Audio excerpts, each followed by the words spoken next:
What LSIL actually means. LSIL stands for low-grade squamous intraepithelial lesion.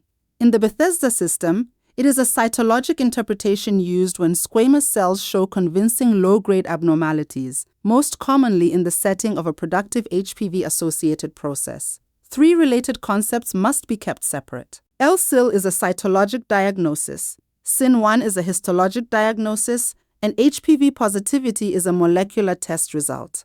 They are closely associated, but they are not interchangeable. An HPV-positive result does not automatically make the cytology LSIL, and an LSIL interpretation does not by itself establish SIN1 on histology. The diagnostic threshold is particularly important because LSIL directly follows ASC-US.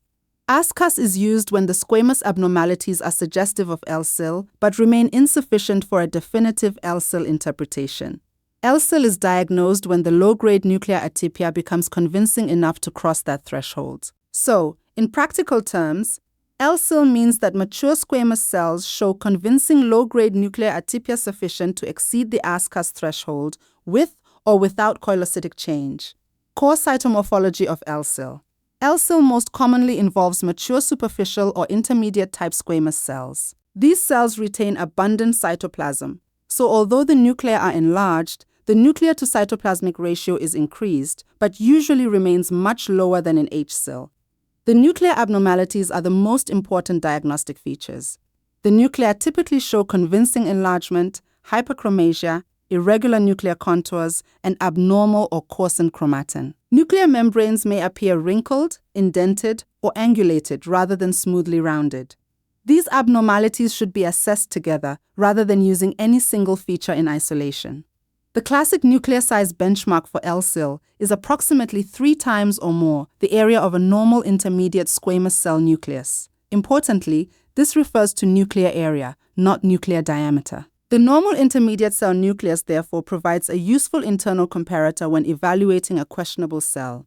However, this measurement should not be treated as a rigid diagnostic cutoff. Quantitative studies have shown substantial overlap in nuclear size and poor observer accuracy when attempting to distinguish ASC-US from LSIL using nuclear area alone. Preparation method can also alter apparent nuclear and cytoplasmic dimensions. The 3 times area criterion is therefore best used as an internal visual benchmark rather than an isolated rule. The N:/C ratio must also be interpreted in relation to cell maturation. In classic LSIL, maturation is retained and the cytoplasm remains relatively abundant. This differs from HSIL, where loss of maturation and reduced cytoplasmic volume usually produce a much more striking increase in the N:/C ratio. Binucleation or multinucleation may occur and can support an HPV-associated low-grade pattern, but neither is diagnostic by itself. Similarly, no isolated finding, whether nuclear enlargement, hyperchromasia, or cytoplasmic change, is sufficient to establish LSIL. The diagnosis depends on the integrated morphology of the cell: maturation, cytoplasmic volume, N:/C ratio, nuclear enlargement, nuclear contour, chromatin, and associated HPV-type changes. The complete cellular pattern must demonstrate convincing low-grade squamous atypia, koilocytosis, and HPV cytopathic effect. Koilocytosis is an important manifestation of HPV-associated cytopathic effect in LSIL, but a perinuclear halo alone is not sufficient to identify a koilocyte. A true koilocyte combines a sharply defined perinuclear cavity with convincing nuclear atypia. The nucleus should show abnormalities such as enlargement, hyperchromasia, irregular nuclear contours, and abnormal or coarse chromatin. The perinuclear cavity typically creates a clear zone around the nucleus with a more sharply defined peripheral cytoplasmic rim. However, similar perinuclear clearing may occur in benign or reactive conditions. Therefore, cytoplasmic clearing without an abnormal nucleus should not be interpreted as diagnostic koilocytosis. This distinction is critical because pseudokoilocytic change can mimic HPV effect. Glycogenated squamous cells, reactive change, degeneration, and other nonspecific cytoplasmic alterations may produce apparent perinuclear halos while the nuclei remain relatively bland. The nuclear morphology must therefore determine whether the cytoplasmic change is diagnostically meaningful. Binucleation or multinucleation may accompany HPV-associated change, but binucleation alone does not establish LSIL. It becomes supportive only when present in cells showing appropriate low-grade nuclear atypia. Importantly, koilocytosis is not mandatory for the diagnosis of LSIL. LSIL may be diagnosed when mature squamous cells show sufficiently convincing low-grade nuclear abnormalities, even when a classic koilocytic cavity is absent. The practical principle is therefore, do not diagnose LSIL from the halo. Diagnose the abnormal nucleus first and interpret the halo in that nuclear context. ASC-US versus LSIL. The most important diagnostic threshold for LSIL is the distinction from ASC-US. Both categories usually involve mature, squamous, or mature metaplastic cells, and both may show nuclear enlargement or HPV-like cytoplasmic changes.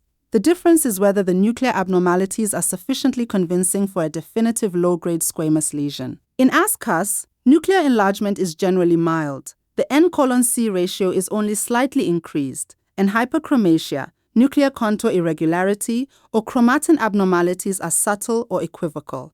Perinuclear clearing may be present, but it may be incomplete or nonspecific. The abnormalities exceed a confident benign or reactive interpretation but remain insufficient for LSIL. In LSIL, the nuclear abnormalities are more convincing. Nuclear enlargement is accompanied by definite hyperchromasia, genuine nuclear membrane irregularity, and abnormal or coarsened chromatin. Koilocytic change, when present, must occur in this appropriate abnormal nuclear context. Importantly, the distinction should not be reduced to a numerical nuclear size cutoff. Although approximately 3 times the area of a normal intermediate cell nucleus is a useful LSIL benchmark, nuclear size overlaps between ASC-US and LSIL and must be interpreted together with nuclear contour and chromatin. The same principle applies to HPV-like changes. A perinuclear halo alone does not establish LSIL. Binucleation alone does not establish LSIL. Nuclear enlargement alone does not establish LSIL. Each becomes meaningful only as part of the complete cellular morphology. The practical question is, are the nuclear abnormalities collectively convincing enough for a definitive low-grade squamous interpretation? If the answer is no, but genuine atypia remains, ASC-US is appropriate. Once the low-grade nuclear abnormalities become sufficiently convincing, the diagnosis should be LSIL. Major benign mimics and diagnostic pitfalls. Several benign and reactive processes can mimic LSIL. The most important include reactive or inflammatory change, pseudokoilocytic change, glycogenated squamous cells, atrophy, and degeneration or poor preservation. Reactive squamous cells may show nuclear enlargement, binucleation, cytoplasmic vacuolation, or perinuclear clearing. However, a reactive interpretation is favored when the nuclei retain relatively smooth contours and fine or open chromatin, particularly when the changes are compatible with the inflammatory background. Prominent nucleoli, when present in an appropriate setting, also favor reactive or reparative change. Pseudokoilocytic change is a particularly important pitfall. Perinuclear clearing may resemble a koilocytic cavity, but the nucleus remains relatively bland and lacks the convincing hyperchromasia, contour irregularity, and abnormal chromatin required for LSIL. Similarly, glycogenated or navicular squamous cells may have abundant clear cytoplasm, but should not be mistaken for koilocytes when the nuclei remain benign. Atrophy can also create diagnostic difficulty. Parabasal cells naturally have relatively high N:/C ratio, while degeneration may produce nuclear hyperchromasia, pycnosis, smudging, or apparent perinuclear clearing. Small dark cells or apparent halos in an atrophic preparation do not automatically represent LSIL. Degeneration and poor preservation may distort nuclei and produce apparent hyperchromasia or irregularity. These abnormalities should not be interpreted as dysplasia when the nuclear detail cannot be reliably assessed. The practical principle is that a halo, nuclear enlargement, hyperchromasia, binucleation, or cytoplasmic vacuolation should never establish LSIL in isolation. Genuine low-grade nuclear abnormalities must be identified in sufficiently preserved cells, and the complete morphology must remain unexplained by a benign or reactive process. LSIL versus HSIL. LSIL must also be distinguished from HSIL. The distinction is not based simply on how dark or enlarged the nucleus appears. Cell maturation and the relationship between nuclear and cytoplasmic abnormalities are critical. LSIL typically involves mature superficial or intermediate type squamous cells with relatively abundant cytoplasm. The nuclei are enlarged and may show hyperchromasia, irregular contours, and abnormal chromatin, but cellular maturation is retained, and the N:/C ratio remains relatively lower. HSIL more often involves smaller, less mature squamous cells with scant cytoplasm and a substantially increased N:/C ratio. Nuclear membrane irregularity, hyperchromasia, and abnormal chromatin are usually more pronounced, while progressive loss of squamous maturation becomes an important part of the high-grade pattern. Importantly, an HSIL nucleus does not necessarily have to be absolutely larger than an LSIL nucleus.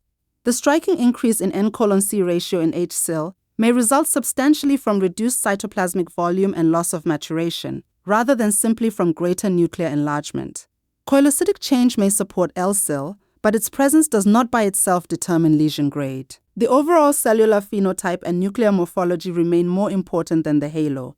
The practical distinction is therefore mature squamous phenotype with convincing low-grade nuclear atypia LSIL, loss of maturation with substantially increased N:/C ratio, and unequivocal high-grade nuclear atypia HSIL. LSIL should therefore not be interpreted simply as a quantitatively milder version of HSIL. Practical microscopic approach and diagnostic pitfalls. When a squamous cell raises the possibility of LSIL, interpretation should follow a consistent microscopic sequence. First, identify the cell type and degree of maturation. Determine whether the cell is superficial, intermediate, metaplastic, parabasal, or another squamous cell type. Nuclear size and N:/C ratio cannot be interpreted correctly without establishing the cellular phenotype. Next, compare the nucleus with an appropriate normal internal reference and determine whether it is genuinely enlarged. Then assess the N:/C ratio, nuclear contour, chromatin, and degree of hyperchromasia. These features should be interpreted together rather than independently. Examine the cytoplasm for HPV-associated changes.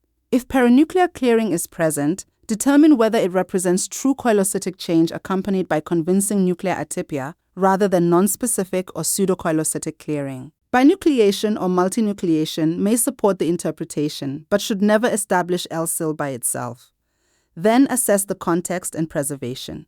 Determine whether inflammation, reactive change, glycogenation, atrophy, degeneration, or preparation artifact adequately explains the abnormalities. The practical threshold is adequately explained by a benign or reactive process, benign or reactive, genuine squamous atypia exceeding reactive change but insufficient for LSIL ASC-US, convincing low-grade squamous nuclear atypia LSIL. Several shortcuts must therefore be avoided. Nuclear enlargement alone does not establish LSIL. Hyperchromasia alone does not establish LSIL. A perinuclear halo alone does not establish koilocytosis. Binucleation alone does not establish LSIL. And a numerical nuclear size benchmark should never override the integrated cellular morphology. The diagnosis should ultimately depend on convincing low-grade nuclear atypia in the context of the complete squamous cell morphology. Reporting, HPV, and clinical significance. Under the Bethesda System, the appropriate reporting terminology is low-grade squamous intraepithelial lesion LSIL. LSIL is a cytomorphologic interpretation and should remain separate from HPV status, histologic diagnosis, and subsequent clinical management. LSIL cytology does not by itself establish SIN1 because CN is a histologic diagnosis based on tissue architecture. Similarly, HPV testing provides molecular risk information but does not determine the cytologic category. An HPV-positive result does not convert ASC-US or benign cytology into LSIL unless the required cytomorphologic abnormalities are present. Conversely, the cytologic diagnosis of LSIL depends on morphology rather than on a separate HPV test result. LSIL is strongly associated with HPV infection, but it should not be interpreted as an inevitable step toward HSIL or cervical cancer. Low-grade HPV-associated lesions may regress, persist, or progress, and these biological outcomes should remain conceptually separate from the cytologic diagnosis made on the current specimen. Clinical management should also not be inferred from the LSIL category alone. Current management is risk-based and incorporates factors such as age, HPV findings where applicable, previous screening results, prior colposcopy or treatment, and other relevant clinical circumstances. The central diagnostic principle remains morphological. LSIL should be reported when mature squamous cells demonstrate convincing low-grade nuclear atypia sufficient to exceed the ASC-US threshold with or without koilocytic change.